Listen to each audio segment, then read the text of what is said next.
For as long as humans have lived along the sandy shores of Earth's oceans, we've been confronted by the mysterious and tragic phenomenon of marine mammal beachings, or what marine biologists call cetacean strandings. The Greek historian Herodotus is credited with the first documented case of a beaching in 600 BC, but fossil evidence exists of a mass cetacean stranding in southern Spain that dates back 14,000 years.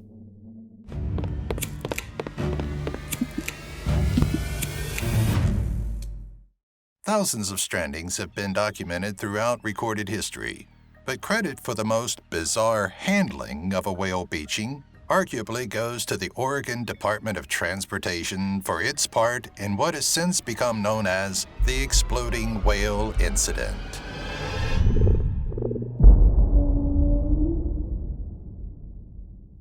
In the early hours of November 9, 1970, residents of Florence, Oregon discovered the corpse of a 45-foot sperm whale washed up on the shore of their quiet seaside community. At the time, Oregon's beaches were under the jurisdiction of the state's Highway Division, which meant the burden of removing the carcass fell to Assistant District Highway Engineer George Thornton and his team.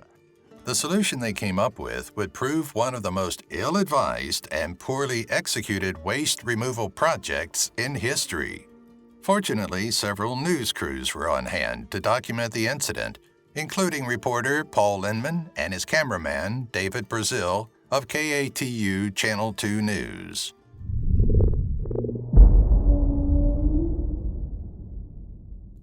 Neither Thornton nor his men had any experience removing a stranded whale from the beach, so they were forced to get creative. Thornton and his team were accustomed to pulverizing hillsides and dislodging massive boulders while building the state's highways, but they had never blown up a dead animal before, at least none that anyone was admitting to. But that was their strategy.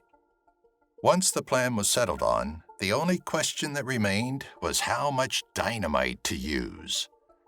While Thornton was consulting with munitions experts from the U.S. Navy about how much dynamite to use, a large crowd gathered to witness what was shaping up to be quite a spectacle. Among the passers-by who stopped to see what all the commotion was about that day was Walter Ummenhofer, an Army veteran and structural engineer turned businessman. Years earlier, during World War II, Ummenhofer trained as a demolitions expert who frequently worked with dynamite. So when the Navy came back to Thornton with the suggestion of a half-ton of explosives, Ummenhofer knew there was a problem. I'm thinking we got big trouble here. 20 cases of dynamite. Ummenhofer warned Thornton that he was using the wrong amount of dynamite to accomplish his goal. If he wanted to blow the whale back into the ocean, 20 sticks would do the trick.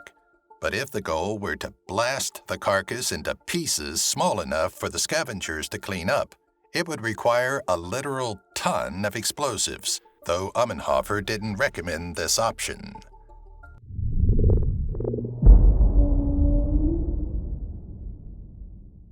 Ignoring Ummenhofer's advice, Thornton's team haphazardly tossed 20 cases of high explosives into the blade of a bulldozer and headed for the beach.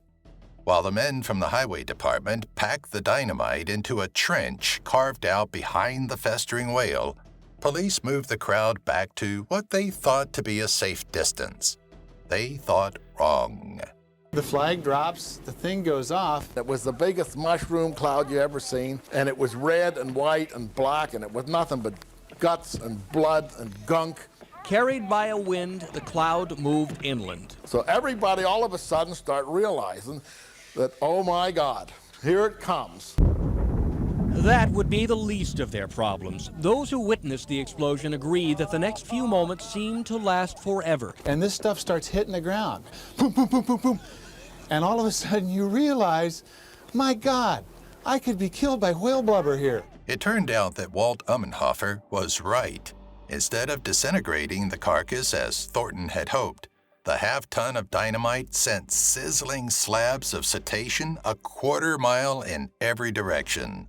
Panicked reporters and terrified onlookers fled for cover as huge chunks of whale weighing up to 200 pounds were hurled back toward the dunes and the beach parking lot. Another reporter on the scene, Larry Bacon, described the explosion's aftermath as a blubber snowstorm with tiny particles of blubber floating down after the big chunks. Not only did the detonation fail to reduce the whale to manageable bite-sized morsels for the scavengers, but the explosion also scared away the seagulls Thornton was counting on to do much of the cleanup. In the end, the highway department engineers ended up burying the rest of the carcass, but it would be weeks before the nauseating smell finally went away. The smell was so bad that when we flew back to Portland, the pilot got sick on our aircraft.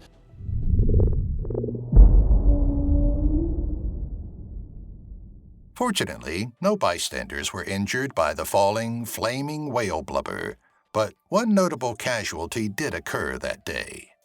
And I'm watching this one piece. There's a big piece up there, and it's kind of flubbering and floating around.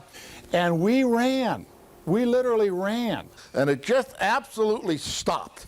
And it came flat down. And kapow. And like I say, the funny thing about their slogan was a whale of a deal. Well, I got a hell of a whale of a deal.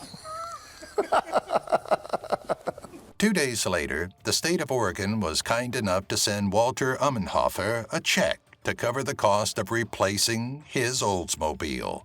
He not only got a new car, but Walt walked away with a whale of a tale to tell for the rest of his life. Not that the story would have gone away without Walter's help. After all these years, it's amazing that this thing has come back to life again. But every once in a while, it pops up. Sadly, Walter Ummenhofer passed away in 2016, but the story of the exploding whale lives on.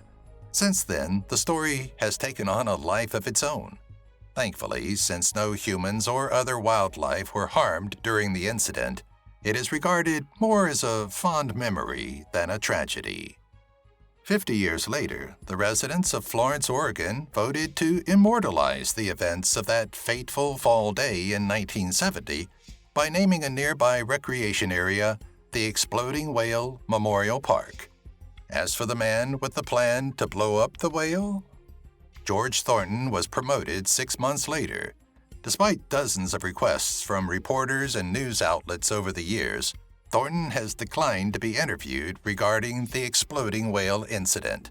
But in his official report back in 1970, Thornton declared the operation a success. More or less.